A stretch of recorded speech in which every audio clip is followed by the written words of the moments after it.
So what I've got done here so far is got the transom here epoxied in, and all of my panels in the back dry fit here.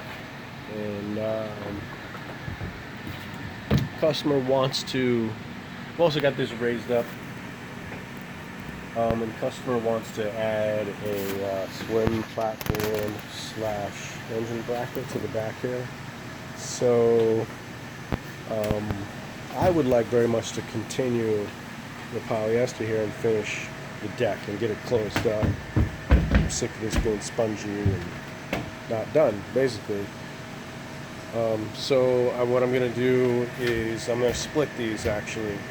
And the plan here, regardless, because this is epoxy, the owner brought it to me with an epoxy transom, but for the sake of expense, we decided to polyester the deck and do everything in polyester until we get to this point.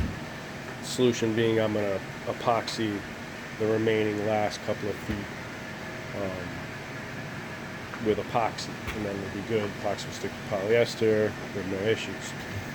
In any case, so I've decided I'm going to basically cut the Coosa board at the point where the next run of fiber will end.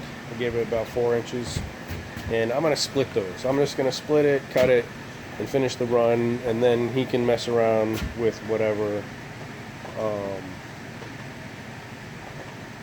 he wants to do back here, and then I'll just close it in after the fact. I don't know, so aside from that, that's about where I'm at since the last video. If you made it this far, go ahead and say hi to my boy over here. Not working, but working hard. And hit the subscribe. Yeah, you know. Hit the subscribe button. You tell him. What, hit the subscribe? Yeah. hit the like button, hit the subscribe button. Hit the like. You know what to do. You won't be let down.